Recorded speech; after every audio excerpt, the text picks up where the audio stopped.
어떤 분이 좀 공동체에 대해서 이렇게 특별히 오늘 주제와 관련된 책을 좀 읽고 싶은데 이렇게 추천 도서가 있냐고 해서 제가 2권 정도 이렇게 여러분께 보여드리려고 합니다. 제럴드 시저의 차이를 넘어선 사랑이라는 책이 참 마음에 들고요. 공동체 신학에 대해서 따로 이야기하지 않지만 제가 오늘 강의하는 많은 부분들이 또 녹아져서 함께 이야기되고 있고요. 또 한 가지는 건강한 교회를 세우기 위한 키워드 서로 사이먼 슈락이라고 하는 목회자를 통해서 서로 세워지는 서로 제목이 서로입니다. 이 2권 같이 좀 참고해서 읽으면 좋겠습니다. 제 2강은 다시 이해하는 공동체와 목회 이렇게 제목을 정해 보았습니다. 결국은 추상적으로 이야기하지 않고요. 3강에 가서는 어떻게 하늘 땅 교회가 이 공동체 목회를 하려고 몸부림치는지 사례를 좀 통해서 여러분과 같이 더 구체적으로 나누도록 하겠습니다. 여러분, 우리가 하고 있는 교회라고 하는 한 공동체를 생각해 보면 사실은 모든 모임이나 교육이나 또 이렇게 행해지는 많은 일들이 다 공동체적입니다. 그 말은 무엇이냐면 예배라고 하는 것만 생각해 보아도 우리는 이 예배를 뭐라고 보통 이야기하냐면 공예배라고 합니다. 공예배. 공동체가 11시라고 하는 시간을 약속했고 주일 오전 축제 예배라고 하자고 약속하고 또 우리가 절기라든지 아니면 매주 성찬식을 하자고 이렇게 약속했다는 것입니다. 그래서 오늘 예배 드리고 있지만 우리는 과거 2000년 전, 아니 그 이전에 태초의 그 사건들을 오늘 예배를 통해 우리는 감사하고 또 한 가지는 그분이 예수 그리스도께서 나를 위하여 십자가에 달려 돌아가신 것을 기억하고 감사, 기억, 그 다음에 이와 같이 나도 내 삶의 십자가 신앙을 가지고 살겠다고 하는 재연이라고 하는 것이 오늘을 살면서 과거와 연결하는 중요한 예배적 신학입니다. 그런가 하면 미래적 사건으로서 장차 맛볼 하나님의 나라를 오늘 예배를 드리면서 미리 앞당겨 맛보는 예배가 무엇이냐면 성찬 예배입니다. 그래서 예배라고 하는 것은 시공간을 초월해서 공동체가 약속한 시간에 약속된 예배, 특별히 성서 일과에 따르면 세계가 함께 그날은 이렇게 말씀을 어디를 보자고 하는 그 약속까지 있는 것을 보면 예배라고 하는 것이 단순히 모이는 사건이 아니라 공동체적 예배입니다. 그렇기 때문에 우리가 이 사실을 인지하고 예배를 준비하는 것은 왜 중요하냐면 그 예배 안에는 한 주 살아간 초대교회와 같이 성도들의 삶의 고백과 간증과 그 안에 우리가 흔히 아는 특송이라든지 특주라든지 많은 순서가 있습니다. 헌금조차도 우리가 같이 공동의 목표를 위해서 행해지는 것을 보면 예배가 공동체적 모임이라는 것입니다. 그래서 우리 공동체가 약속한 거기 때문에 사실은 공예배로 정해놓은 이런 것들은 우리가 같이 모이고 같이 한 말씀, 한 뜻, 한 소망 안에 거한다는 의미에서 하나님이 정해놓으신 놀라운 신비적인 사건이라고 할 수 있습니다. 그런가 하면 교회는 선교도 공동체적입니다. 여러분, 나갈 때 2-3 사람이 함께 나가라고 주님은 꼭 전도를 할 때 말씀하셨고 실제적으로 교회는 선교를 혼자 가지 않고 함께 준비해서 함께 홀로 파송받아 간다고 할지라도 교회는 교회의 이름으로 예수 그리스도의 이름으로 그를 위하여 보내는 자로서 또 기도하며 함께 협력하고 그것이 물질이든지 영적인 일이든지 이렇게 함께 공동의 나라를 품고 하는 것을 보면 선교조차도 공동체적이라는 것입니다. 기도가 그렇습니다. 야고보서가 말씀하는 것 같이 한 사람의 아픔을 자기의 아픔처럼 여기고 저 사람의 부족함을 내 부족함이라고 생각하고 그를 힐난하거나 비판하는 것이 아니라 그의 부족함을 위해서 내 문제처럼 기도하는 이 성숙함, 이것이 아름다운 공동체를 이루는 모습일 것입니다. 그래서 교회는 혼자 가서 뭐 기도하고 방언하고 뭐 어디 기도원 가고 할 수 있겠죠. 그럼에도 불구하고 또 아름다운 공동체적 모임은 무엇이냐면 교회가 기도의 시간을 공적으로 정해놓은 시간이 있는데 그것조차도 교회는 공동체적 약속에 의해서 특별히 말씀, 커버넌트, 언약이라고 하는 이것이 우리를 하나로 모으고 공동체가 하나 되게 하는 너무 중요한 요소가 바로 언약, 말씀인 것을 보면 교회에서 행해지고 있는 예배, 선교, 기도, 말씀 등 모든 것이 바로 공동체적이다라고 할 수 있습니다. 여러분, 우리가 이 말씀을 대할 때마다 늘 놓치지 말아야 하는 것이 우리 인생의 정답이 말씀이라고 이야기하고 또 믿는 우리는 말씀대로 살아가려고 노력합니다. 그런데 믿지 않거나 세상에게 또 정답이 되는 것은 무엇이냐면 말씀대로 살아가는 우리의 삶이 또 정답일 수 있다는 것입니다.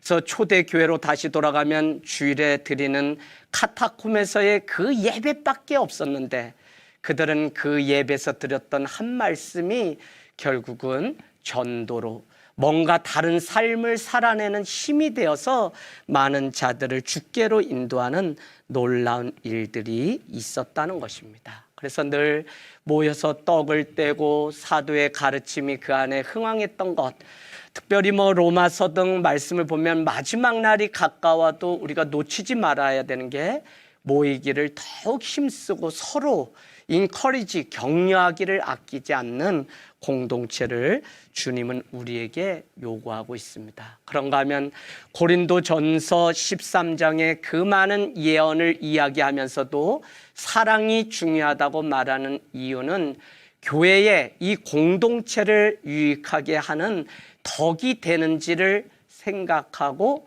교회 안에서 그것이 선교든지 그것이 헌신이든지 아니면 그것이 어떤 봉사일지라도 이것이 내가 행함을 통해서 우리 공동체가 행함을 통해 교회를 유익하게 하는 것인지를 우리는 생각해 볼 때 우리 안에 성숙함이 있을 수 있습니다. 여러분, 내가 가진 달란트, 내가 가진 능력으로 그 일을 내 혼자 하면 더 빨라요.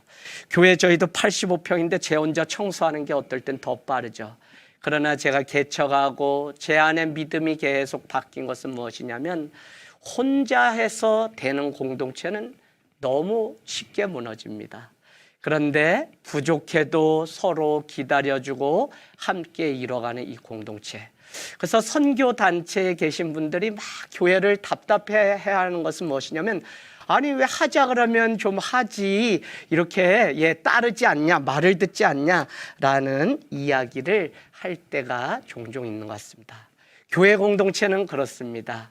늦으면 늦은 대로 또 그가 부족하면 또 기다려주고 서로 채워가면서 그 부족함 위에 손을 얹고 서로 세워져가는 공동체인 것을 보면 교회를 통해서 하나님의 나라를 이뤄가는 또 우리의 삶의 자리에서 하나님의 나라를 이뤄가는 그 훈련이 얼마나 신비롭게 이루어지는 곳이 교회인지 모른다고 하는 사실입니다. 여러분, 시대가 이 코로나가 오고 많은 사건 속에 우리는 살아가면서도 놓치지 말아야 할 것이 있다면 우리는 우리가 행하고 있는 모든 일들이 어떻게 하면 공동체를 이루고 공동체의 유익이 되고 그것이 학습 공동체든지 마을 공동체든지 신앙 공동체든지 정치 공동체든지 어떤 모습의 공동체일지라도 이 공동체 한 몸을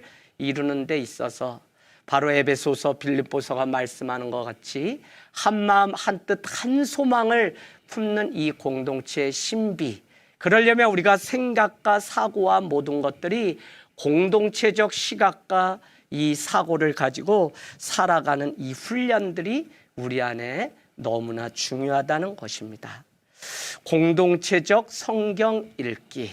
어떤 면에서는 작게지만 교회가 그날그날의 본문을 정해놓고 말씀을 읽고 콰이트 타임, 큐티를 나눔을 통해서 한 말씀을 먹고 주님의 우리 공동체를 향하신 그 뜻을 발견하려고 노력하는 공동체적 성경 읽기. 이게 우리 안에 지금 회복돼야 되고 필요하고 1세기 초기 기독교에 대해서 지금 계속 좋은 책들이 나오는데 그 안에 공동체적 성경 읽기라고 하는 좋은 책을 좀 참고하면 좋겠습니다.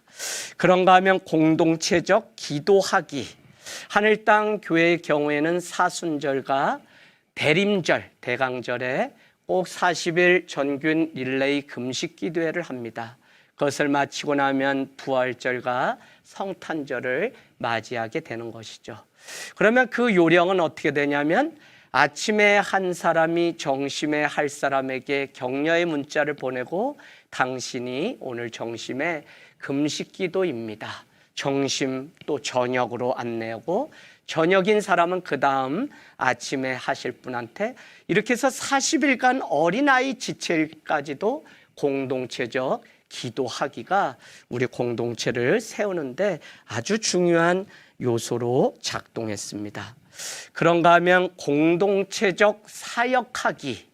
여러분 이게 뭐 다 초대교회의 말씀과 기도에 전무하고 7집사를 세워서 분업을 하고 협력을 하는 이 연대의 이 사역 정신들을 제가 보면서 교회는 두 가지가 꼭 필요한 것 같아요. 신앙의 자발성, 공동체로의 책임의식이 필요한데 누가 뭐 문자 돌려서 하는 그런 구조가 아니라 자발성을 가지고 그러려면 이 지도자나 리더들은 또 기다려주고 충분히 설명해내는 방식들이 너무나 필요합니다. 그래서 교회 안에 5주가 있는 그 1년의 넉 달은 다 모여서 예배를 마치고 식사를 하고 우리 교회 안에 있는 일들을 같이 어린아이들까지 앉아서 함께 나누고 함께 이렇게 이야기를 하다 보면 그것이 마치 공동체를 확인하고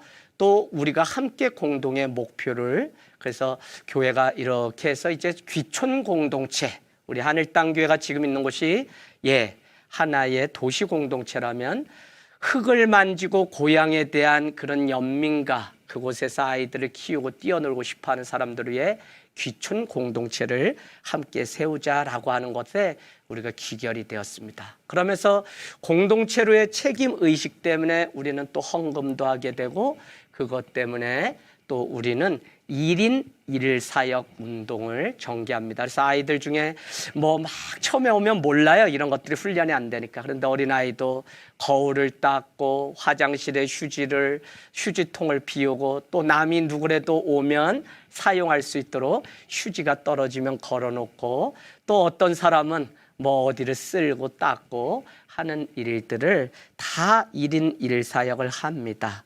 그런가 하면 공동체적 예배드리기라고 제가 늘 강조하는데 마지막 주에는 교회가 조금 이렇게 커져서 계속적으로 분리개척을 하지만 그래도 한 자리에 모일 수 있는 만큼만 그래서 여기 한 100여 명 이상 모일 수 있는 본당에 아이들하고 다 같이 해서 그래도 마지막 주엔 모여서 같이 같은 예배 같은 말씀 또 같은 이야기를 공감하고 나누고 마지막 주에는 특별히 이 어린아이들이 대표 기도를 하고 사회를 보고 이 아이들이 또 찬양을 인도하는 등 어떻게 해서든지 아이들이 그냥 교회를 다니는 신앙이 아니라 교회와 내 삶이 공동체 안에 한 지체됨을 확인하고 배워갈 수 있는 일을 어려서부터 감당할 수 있도록 교회는 계속적으로 이렇게 저렇게 성경을 읽고 연구를 하면서 답을 찾습니다. 저는 개인적으로 교회에 대해서 교회론을 이렇게 공부하고 연구한 사람인데 오늘 공동체에 대해서 나눠달라고 해서 고민하면서 오늘 이 자리에 와서 조금 부족할 수 있지만 제가 고민했던 것이 공동체이기 때문에 오늘 나누려고 합니다. 그런가 하면 여러분, 세례라고 하는 것도 공동체적 세례가 가능합니다. 가령 한 세례자가 나오기까지 회심의 변질이라고 하는 알렌 크라이더가 썼던 책에 보면 3년에서 7년에 카타콤 밖에서 이미 그들은 세례문답 교육의 과정을 통해서 세례를 받고 카타콤 물고기 모양을 따라오면 그들은 성찬 예배에 참여할 수 있는 특권을, 그 당시 말씀을 들을 수 있는 것은 회당이나 어느 곳에 가면 도시 공동체 안에서 이렇게 전도자를 통해서 말씀은 들을 수 있는데 그들이 성찬 예전까지 참여한다는 것은 세례교인 이상 정예원이죠. 참여할 수 있습니다. 그러기까지 알렌 크라이더는 놓치지 않았던 초대교회의 좋은 세례의 정신 중에 3B를 얘기하는데, believe, 그 사람이 오늘 죄를 고백하고 예수 그리스도로 인하여 구원받는다고 하는 내면적 확신, believe가 있는지, 이게 오늘날에는 이것만 남았습니다. 그런가 하면 belong이라고 이야기하는데 소속감이라는 뜻인데, 내가 예수를 믿고 세례를 받는다고 하는 것은 그 공동체, 예수 공동체에 내가 정확한 소속감을 가지고 나는 그 공동체 때문에 죽을 수도 있다고 결단했던 사람들이 세례를 받을 수 있었다는 것입니다. 그러니까 여러분, 회심이 변질됨으로 인해서 언제부터요?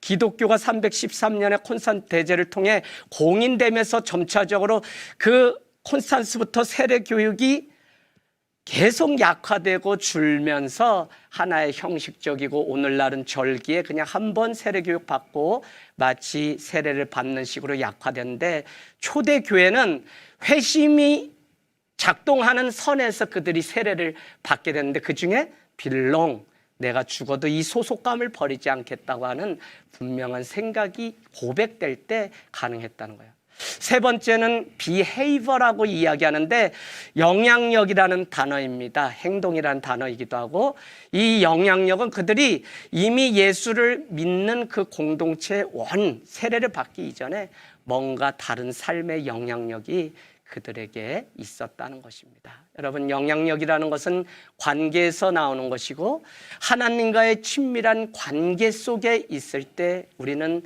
에스더와 같은 영향력을 가지게 되고, 하만이 아무리 유대인을 죽이려고 해도 아수에로라고 하는 왕과의 친밀함을 왕후가 되어 누리게 되니까 침상에서 자기 유대인을 죽이려고 하는 그 소식을 들었을 때 에스더는 자기의 왕후의 그 영향력을 사용하여 유대인들을 구원하는 것을 보게 됩니다.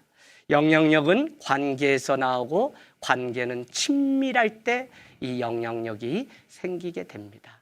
그래서 이 친밀한 관계가 이 안에서 형성되는 무언가 다른 삶, 그것 때문에 그들은 세례받을 자격을 얻기까지 3년에서 7년 동안 교육을 받고 카타콤 동굴에 들어오게 되었다는 것입니다. 그런데 그 안에 세례를 행할 때 중요한 요소는 무엇이었냐면, 이것이 하나님 앞에 행하여지는 세례일지라도 회중들, 함께하는 공동체 원에게 반드시 물어야 되는 질문이 있다면, 오늘 유아 세례를 받고 오늘 입교 세례를 받는 이 사람이 우리와 함께 죽음의 이 공동체 원이 되어서 가족이 되었는데, 여러분이 이 사람이 오늘날로 말하면 시집장가 가고 결혼하고 또 대학을 가고 사회생활하고 하는 모든 과정 속에 여러분이 이 한 사람의 인생을 지지하고 격려하고 힘이 되겠냐라고 묻는 과정이 반드시 있어야 됩니다. 그때 회중에서 공동체가 공동체 이름으로 아멘 할 때 세례는 한 사람의 하나님 앞에 거듭난 자가 세워지는 것입니다. 그런가 하면 공동체적 회의, 아니 목사님 회의를 하는데 무슨 공동체적입니까? 라고 하는데, 하늘 땅 교회는 제가 독특한 사람이라 집사 이상 재직 이상 보통 참여하는 이 회의를 어린 아이 전교인에게 확대를 해서 이 회의를 공동회의를 하게 됩니다. 그러면 이 아이들도 집사님이 돼서 참여하는 이 회의는 어떻게 보면 한국 교회 안에 문제가 드러나는 것처럼 다투고 싸우는 그것들부터 보았기 때문에 회의를 어떻게 할지 모르시더라고요. 그런데 개척을 하면서 제가 회의를 어린아이까지 참여를 시키게 되었고요. 2년 전에 지금의 자리로 옮기는데 자리 장소를 보여줬습니다. 저는 아무것도 없이 개척을 해서 이렇게 하면서 이제 그 장소가 너무 좋으니까 사람들이 이렇게 옮겼으면 하는데 재정적으로 얼마가 드는지 물었을 때 액수를 말했더니 한 사람 한 사람 빠지는 것 같아요. 그런데 제가 어린아이들까지 다 참여하는 공동체적 회의를 하게 되었더니 아이들이 손을 들고 목사님 하늘땅교회 그 산자락 밑에 있는 운동장 같은 교회면 너무 좋겠습니다 하면서 아이들이 반응을 보이기 시작합니다. 그러면서 이렇게 다수결로 손을 얻어서 우리가 하게 되었는데 99% 이상 그때 부모들의 눈초리는 님들은 좋다고 손을 들지만 돈은 우리가 내는데 저것들이 뭘 안다고 하면서 이렇게 하는 모습을 보았을 때 하늘땅 교회가 되어져 가는 과정 속에 공동체적 회의라고 하는 것이 늘 있었습니다. 빈손으로 개척하고 페이가 없이 4년을 하는 동안에 1,700만 원의 빚이 생겼을 때 재정부가 이제 세워질 쯤에 많은 사람들이 공동회의를 통해서 목사님을 위해서 사례비를 정했으면 좋겠습니다. 그래서 자유발언 시간에 이야기하는데 공동체라고 하면서 목사님만 헌신하고 이렇게 손해를 보게 하면 저희가 재직이 아닙니다. 저는 건의합니다. 집사 이상은 10만 원씩 우리 내서 목사님 사례비를 생활비를 드렸으면 좋겠습니다. 그때 제가 그들의 마음을 확인하고 저도 모르게 울었던 기억이 납니다. 여러분, 이 공동체적 회의라고 하는 이것이 얼마나 중요할까요? 그런가 하면 초대 교회와 같이 공동체적 식사 중요합니다.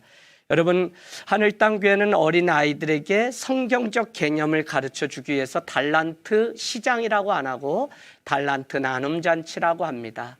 아이들이 전도하고 출석하고 했던 걸도 것으로 받은 그 달란트를 가지고 1년에 2차례 아이들이 준비하는 식사 시간이 있는데 남성교회도 상하반기 한 번씩, 목회자도 상하반기 한 번씩, 청년들도 상하반기 한 번씩, 여러분 또 우리 청소년교회, 어린이교회, 전 교인이, 그래서 여성들만 주방 일을 하는 게 아니라 전 교인이 같이 식사를 준비하게 되는데 달란트 나눔 잔치 때 아이들이 어른들에게 자기가 받은 달란트로 떡볶이나 순대를 대접하고 사드립니다.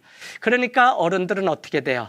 이 아이들의 이름이라도 불러주고 아는 척 해야지 그날 정신 굶지 않고 살 수 있는 거지, 그렇지 않으면 아무것도 못 먹습니다. 그러다 보니까 서로 지체에게 관심을 갖고, 이게 무슨 제도나 조직으로 그렇게 만든 게 아니라 자연스럽게 교회 분위기가 그렇게 되면서 식사조차도 공동체적이다라고 하는 사실을 말씀드립니다. 여러분, 로버트 뱅크스의 바울의 그리스도인 공동체 사상이라고 하는 책이 유명한 신학책이죠.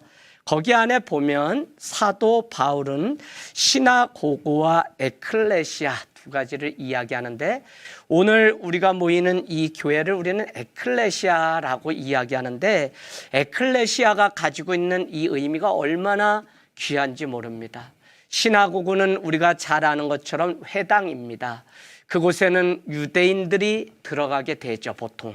그랬던 그 공동체가 에클레시아라고 하는 교회 공동체로 바뀌면서 이 교회 안에는 유대인이나 헬라인이나 차별 없이 예수 그리스도 안에서라고 하는 단어를 유독 사도 바울이 쓰는 이유는, 이 에클레시아 교회는 예수 그리스도 안에서 모였기 때문에 차별이 없고 누구나 하나 되고 공동체가 되고 정말 지체 그런 구별이 없이 담장을 넘어서서 하나 될 수 있기 때문에 이 에클레시아라고 하는 이 단어는 너무 중요하다고 하는 생각을 하게 됩니다. 우리가 교회론을 공부하는 것은 너무 중요합니다. 교회라고 하는 것은 예수 그리스도의 몸된 교회라고 하기 때문에 교회를 이해하는 것은 예수 그리스도 기독론을 이해하는 것이고, 예수 그리스도 하나님의 형상을 닮은 것이 사람이기 때문에 인간론을 이해하게 됩니다. 가령 교회는 죄인들의 공동체라는 인간론이 있을 때, 교회는 뭐 이 사람이 이래서 저 사람이 저래서 교회를 떠나고 옮기고 다툼이 갈등이 생기는 것이 아니라, 그렇지, 교회는 죄인들의 공동체지라고 하는 한마디의 정의 때문에, 신학 때문에 그들은 서로를 이해하고 서로의 부족함을 채우기 위해서 애쓰고 수고하고 차별하거나 비방하거나 판단하지 않는 공동체를 세워갈 수 있다는 것입니다. 그런 면에서 바울은 그리스도의 몸된 교회, 그리스도의 몸으로 교회를 소개합니다. 몸에는 머리가 있고 각 지체, 팔다리, 많은 지체들이 있습니다. 그러나 한 몸이라고 고린도 전서는 우리에게 설명하고 있습니다. 그런가 하면 베드로는 교회를 그리스도의 집이라고 이야기하죠. 집이라고 하는 것은 지붕도 필요하고 기둥도 필요하고 기초도 필요합니다. 그래서 교회가 건강하게 세워지려면 이 터가 되시는 예수 그리스도, 이 기초가 튼튼할 때 교회는 든든하게 세워집니다. 그래서 여러분, 우리는 고린도전서 12장을 여러분 한번 꼭 참조해 주시면 너무 좋을 것 같은데요. 그 안에 보면 고린도전서 12장에 그런 의미가 있습니다. 12장. 네. 12장에 교회를 소개하면서 더 약해 보이는 지체를 주님은 더 요긴하게 하시고, 그런 표현이 있습니다. 21절부터 그런가 하면 덜 귀히 여기는 것을 오히려 주님은 더욱 귀한 것들로 입혀준다는 표현이 있습니다. 그런가 하면 교회는 아름답지 못한 지체를 더 아름답게 여기고 부족한 지체를 더 귀중하게 여겨주는 곳이 교회라는 곳입니다. 12장 25절은 분쟁이 없게 함으로 오직 여러 지체가 서로 같이 돌보게 하는 것이 바로 지체의식이고 공동체고, 이 지체가 유기체, 생명이 되어서 서로 이와 같은 관계가 될 때 교회는 아름다운 하나님의 전이 되는 것입니다. 여러분, 원래 청년교회 다 교회, 에클레시아 인 에클레지올라라고 하는 이 교회 안의 작은 교회, 야곱 스테네와 같은 경건주의자들이 독일에서 교회 안의 작은 교회 운동을 할 때 바로 이 작은 하나의 이 부서들이 부서가 아니라 지체로서 교회라는 의미가 있었어요. 마치 우리 가정을 교회라고 하는 것처럼. 그런데 언제부턴가 교회는 회사 개념, 사회 개념이 들어오면서 부서라고, 청년부, 무슨 부 그러면서 더 솔직히 말씀드려서 뒷문을 막기 위한 장치들을 너무 많이, 여러분, 관리하기 시작하면 교회는 유기체적 생명체를 잃게 됩니다. 그냥 풀어놓아서 자율적으로 공동체로의 책임의식 가지고 살아가는 이 유기체적인 공동체가 될 때 거기에 생명이 있는 것이지, 이게 뭐 관리를 하고 뭐 하기 시작하면 교회는 주님이 우리에게 가르쳐 주신 소중한 교회의 의미를 놓치게 됩니다. 그래서 고린도전서 12장은 우리에게 남이 고통받으면 내 고통으로 여기고, 다른 사람이 영광을 누리게 되면 나도 그 영광을 내 것으로 누리는 이 아름다운 공동체. 그러면서 12장 31절은 우리에게 더 큰 은사를 사모하면 어떻게 해요? 가장 좋은 길을 주신다고 하는데, 가장 큰 은사, 많은 은사 중에 가장 큰 은사는 결국 13장으로 이어지면서 사랑이 가장 큰 은사임을, 우리에게 가장 좋은 길을 준다는 그 가장 좋은 길이 사랑하는 길임을 우리에게 고린도전서 12장 13장은 교회를 설명하면서 이렇게 말씀하고 있습니다. 여러분, 우리가 한번 PPT 또 보겠습니다. 교회 안에 17개입니다. 서로라고 하는 키워드가 등장하게 됩니다. 그 중에 무난하라, 복종하라, 서로 용납하라, 서로 용서하라, 서로 죄를 고백하고 기도해 주라. 이것은 어디에 등장하냐면 야고보서 5장에 등장합니다. 너희 중에 죄진 자가 있거든 그를 위하여 기도하라. 하나님께서 그 죄를 용서할지 누가 아느냐라고 반문하듯 우리에게 용서하신다는 그 의미로 이렇게 표현해 놓았습니다. 그런가 하면 서로 섬기라고 이야기하시고요. 또 서로 마지막 그날이 가까울수록 격려하라고 말씀하고 있습니다. 그런가 하면 서로 위로해 주라는 것입니다. 그런가 하면 서로 짐을 나누어 주라고 하죠. 왜요? 갈라디아서 6장은 서로 각각 짐을 나누어 지라. 이것이 그리스도의 법을 성취하느니라 라고 말씀합니다. 여러분, 그리스도의 법을 성취하려면 우리는 이거는 너의 일, 이거는 나의 일, 이건 내 짐, 이것이 아니라 서로 짐을 나눠지는 이 성숙함이 있을 때 공동체는 아름답게 하나님의 일들을 감당하게 됩니다. 그런가 하면 서로 분발케 하라고 하는 단어가 또 등장하고요. 서로 훈계하라고도 성경에는 기록되어 있습니다. 잘못이 있으면 훈계하라는 것입니다. 그런가 하면 여러분 우리가 잘 아는 것처럼 서로 뭐라고 얘기했죠? 원망하지 말라. 어디 나오죠? 야고보서 5장의 형제를 원망하지 말라. 그런가 하면 야고보서에 차별하지 말라고 하죠. 왜요? 손에 가락지를 끼고 이렇게 좋은 옷을 입은 사람은 상석에 와서 너는 여기 앉고 그냥 남루한 옷을 입은 사람은 너는 저기 앉으라고 그렇게 차별하지 말라고 야고보서 2장은 말씀하고 있습니다. 그런가 하면 야고보서는 우리에게 비방하지 말라고 말씀합니다. 왜요? 주님은 율법을 만드신 분은 하나님이신데 그분은 입법자요 재판자인데 누가 재판관이 되어 이웃을 이렇게 판단하려고 하느냐고 야고보서 4장인가는 우리에게 비방하지 말라고 말씀하고 있습니다. 그런가 하면 저는 가장 오늘 나누고 싶은 서로 공동체의 생명은 서로 발을 씻겨주는 사랑이 있어야 됩니다. 여러분 요즘 이런 시대에 무슨 발을 씻겨주나 이런. 그러나 1세기 때에도 예수를 믿는 자들이 당하는 그 어려움 속에서도 그들이 지켜냈던 것이 있다면 손님, 나그네나 객을 향하여 발을 씻겨주는 이런 아름다운 전통이 있었습니다.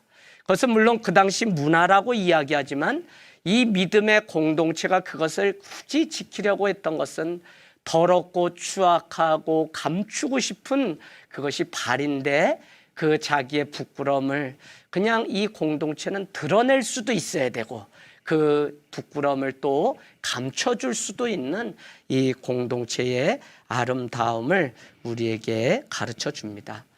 요한복음 13장 예수님은 잡히시던 마지막 날 밤에 이렇게 시작합니다. 아버지께로 돌아갈 때가 이른 줄 아시고 자기의 사람들을 사랑하시되 끝까지 사랑하시니라.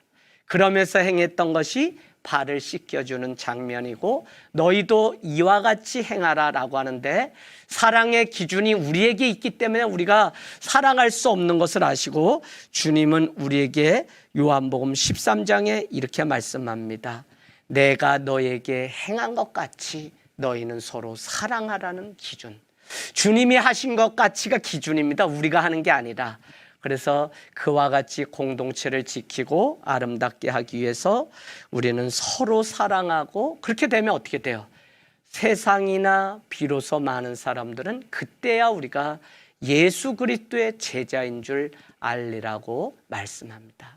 여러분 그 고린도 전서 후서 사도 바울이 쓴 많은 이 편지에 보면 서로라고 하는 이 단어가 용납하라 관용을 베풀라라고 하는 이런 단어가 많이 나옵니다. 한마음 한뜻 한소망을 품으라고 하는 이런 말씀조차도 결국은 종의 형체를 지니사 죽기까지 복종하시고 이 땅에 오신 주님의 그 사건을 말씀하시는 이유는 다른 데 있는 것이 아니라 그 공동체 안에 이와 같은 문제가 있었기 때문에 그렇다는 것입니다. 여러분, 우리가 좋을 때야 얼마든지 좋지만 오늘날과 같은 이런 문제가 있게 되고, 특별히 우리의 이해의 문제가 상충하고 충돌하게 되면 많은 사람들은 내가 만난 하나님, 내 은사, 내가 경험한 그것이 전부라고 다투게 됩니다. 그렇기 때문에 유수도의 한 가정에서 1년 동안 6개월입니까? 예, 사도행전에 나오는데요. 그 가정집에서 시작했던 고린도 교회는 사도 바울이 떠난 후에 고린도 교회가 되는데, 그곳 안에 계파 문제, 음행 문제, 많은 문제로 문제가 일어나게 됩니다. 그래서 사도 바울이 강조했던 인사말 중에 하나는 뭐냐면, 우리 주 하나님과 주 예수 그리스도를 따라 은혜와 평강이 여러분에게 있기를 원합니다 라고 하는데, 거기서 가장 중요한 것은 무엇이냐면 은혜와 평강의 관계인데, 그러려면 어떻게 해야 되냐? 우리 주 하나님이라고 하는 공동체적 신앙의 고백이 있을 때 이것이 가능하다는 것입니다. 나의 하나님 맞다고 얘기합니다.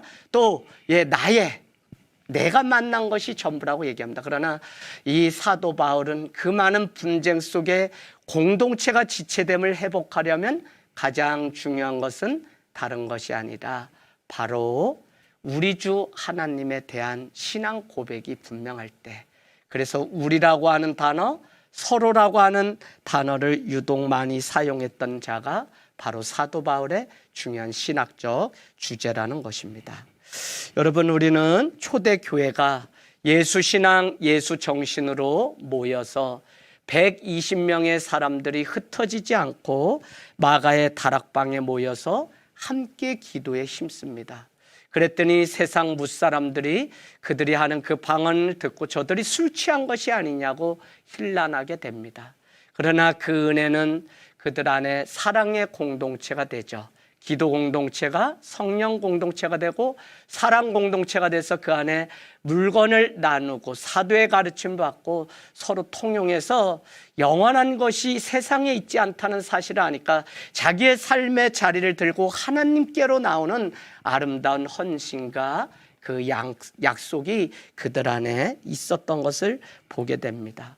그랬던 그 공동체는 사도행전 3장에 등장하는 선교 공동체, 40년째 성전 미문에 앉아 구걸하던 한 사람을 베드로와 요한이 당시 풍습에 따라 하루에 3번 기도하기 위하여 예루살렘 성전에 올라가는데, 그렇게 많은 사람들이 그를 보았음에도 불구하고 아무도 관심 갖지 않던 때에 베드로와 요한은 그를 주목하여 바라보고 내게 은과 금은 없거니와 나사렛 예수 그리스도의 이름으로 일어나 걸으라고 말씀을 하셨다는 것입니다. 그래서 예루살렘 담장을 뛰어넘는 선교하는 공동체로 바뀌어진 것을 우리는 알게 됩니다. 여러분, 그래서 초대교회는 기도, 성령, 사랑, 선교, 교회 예루살렘 안에서 모였던 이 공동체는 결국 사도행전 1장 8절 성령을 받고 권능을 얻은 후에 어떻게 해요? 온 유대야 사마리아 땅끝까지라 내 증인이 된다. 그래서 결국은 이 일은 성전 안에 머물러 있던 사도들을 제외하고는 사도행전 8장에 가면 스데반의 순교를 보고 많은 사람들은 이방 사마리아 지역 안디옥까지 흩어져서 비로소 그리스도인이라고 불려지는 칭송, 우리가 그리스도인이라고 말한 게 아니라 사람들이 볼 때 그리스도인이구나라고 말을 해주는 그 칭찬을 듣게 됩니다. 그래서 주님의 뜻은 이 교회 안에 모였지만 여기 안에가 아니라 담장을 뛰어넘어서 세상 밖을 향해서 우리의 눈과 관심이 그 세상에 있는 또 공동체를 세워가는 그 일들을 원하고 있다는 사실입니다. 저는 오늘 강의를 준비하면서 김상권 목사님이신데요, 청년 실종이라고 하는 공동체에 대한 플라에서 신학을 공부하시고 이렇게 쓴 논문을 이렇게 아마 책으로 만들었습니다. 청년 실종, 여러분 꼭 보시길 원하는데, 공동체에 대해서 소개를 좀 이렇게 해 놓으셨어요. 그래서 공동체성과 교회 성장이 관계가 있다라고 하는 것을 청년의 입장에서 이렇게 대변해 놓았는데, 청년들이 실종된 이유를 두 가지로 나눠 놓았더라고요. 그 중에 하나가 신앙의 정체성이 흐려지기 때문에. 위르겐 몰트만과 같은 사람들은 마지막 때의 기독교는 무너지는 이유가 있다면 그것은 자기 정체성, 아이덴티티를 잃어버리기 때문에 그렇다. 사단은 지금도 믿는 자들에게 정체성을 계속적으로 흔들고 세상 것으로 우리의 정체성을 뒤집어 씌운다고 그렇게 이야기합니다. 그래서 신앙의 정체성을 잃었기 때문에 그들은 어떻게 해요? 이 청년들이 교회를 떠난다고.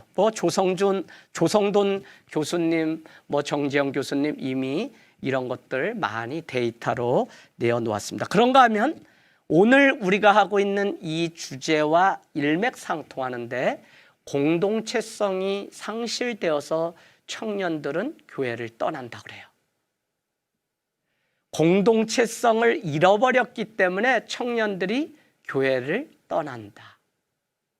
제가 이거를 보면서 청년들에게 공동체성이 있었나? 라고 하는 생각이 들면서도 정말 그들의 부모를 통해서 얘야 너가 아플 때, 너가 대학에 힘들어할 때, 너가 결혼할 때 교회는 너를 위하여 기도하고 너를 위하여 24시간 함께, 또 너가 막 태어났을 때 목사님이 너를 신방하였고와 같은 그냥 이 한 공동체, 교회라고 하는 공동체를 통하여 수도 없는 사건들이 기록된 것이 한 인간일진데, 이 많은 일들이 자녀들에게 없다는 것입니다. 왜요? 교회가 대형화되면서 그냥 각자의 예배 갔다 올 뿐 나눠지지 않고, 부모로부터 신앙적인 유산이 나눠진다기보다는 더 많은 사역에 지쳐서 돌아오는 교회의 모습을 보여주는 것을 보면, 이 공동체가 세워진다고 하는 것을 우리는 여러 면에서 다시 고민하고 세워갈 이유가 있다는 것입니다. 여러분, 신앙 정체성과 공동체를 잃어버려서 청년들이 실종되었다라고 하는 이 논문이 여러분에게 좀 참고가 되기를 원합니다. 그 안에 이런 내용이 있습니다. 공동체는 과거에는 혈연과 지연과 학연 중심으로, 지역 중심으로 되어 있기 때문에 도농 지역에 이 공동체가 잘 형성되었어요. 그래서 제가 어떻게 이게 설명될까 하고 고민해 보았는데, 시골에 가면 마을 회관 앞에 이 나무 한 그루가 있고 정자가 있어요. 또 우리 과거에 80년도에 그냥 구멍가게 앞에 평상 하나가 도시가 개발되기 전에 이렇게 있습니다. 그러면 거기에는 사람들이 늘 모여 있습니다. 그 사람들이 남 얘기도 하지만 남 얘기 중에 일부는 이 마을에 돌아가는 소식들이 나눠져요. 가령 누구 집 자식이 시험에 합격했대, 누가 이번에 결혼한다는구만, 누가 아프다는데 와 같은 소식이 전화기도 없고 방송도 할 수 없는 때에 그곳에서 말에 말을 더 보태서 소문났던 것을 우리는 보게 됩니다. 그런데 여러분, 오늘날의 이 공동체라고 하는 것은 심리적, 정신적 이런 것들을 중요시하면서 지역을 탈피하게 되고, 가치와 이념을 탈피해서 자기들이 맞는 이 가치, 자기들이 생각하는, 심지어는 정치와 같은 이데올로기 중심으로 이 공동체가 도시 또는 개인 중심으로 재편되는 것을 우리는 보게 됩니다.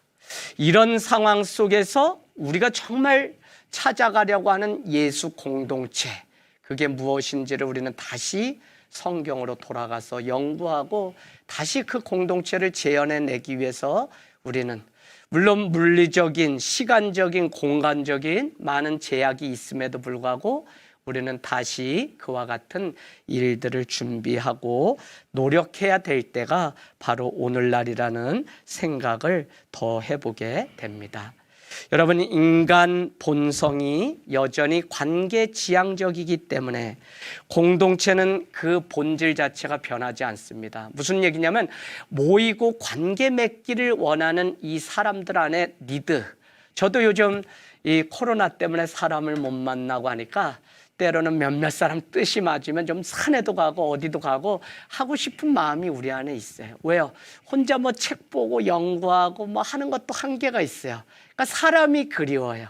그래서 여러분, 우리가 고독하다는 것은 보이지 않는 곳에 내가 있다는 것이다. 조병아의 남남 밤의 이야기 27번에 등장하는 이야기합니다. 보이지 않는 곳에 내가 있다는 것은 아직 소망이 남아있다는 거다. 조병아의 시입니다.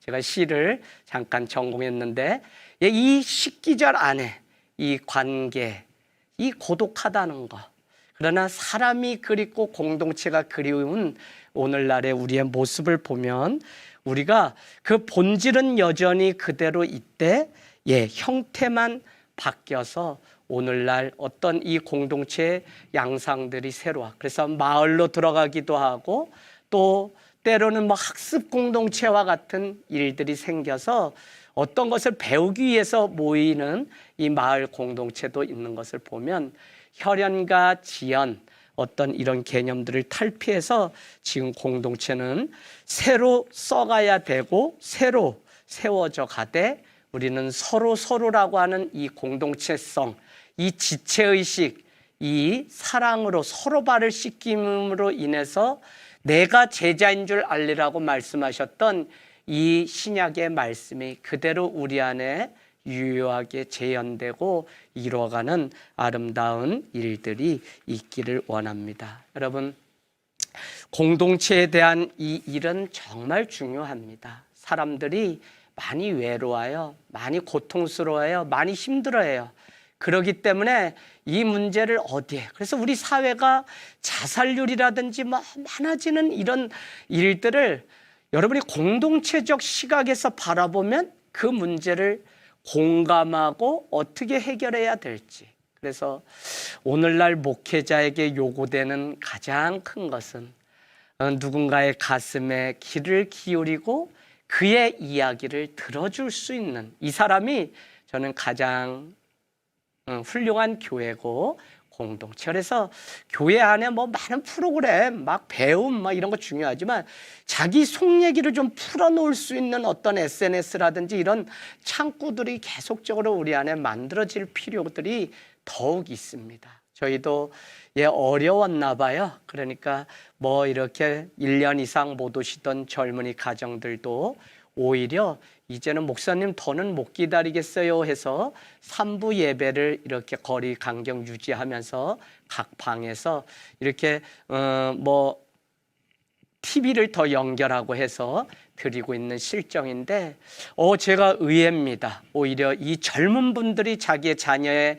미래와 신앙을 걱정하면서 아이를 들쳤고 공동체로 복귀하고 돌아오는 모습들을 보면서 우리가 함께 나눴던 이것, 그 다음에 중간중간마다 뭐 희한하게 망하지 않는다의 줄임말인 하늘 땅 희망 편지 유튜브에 다 나와 있는데요.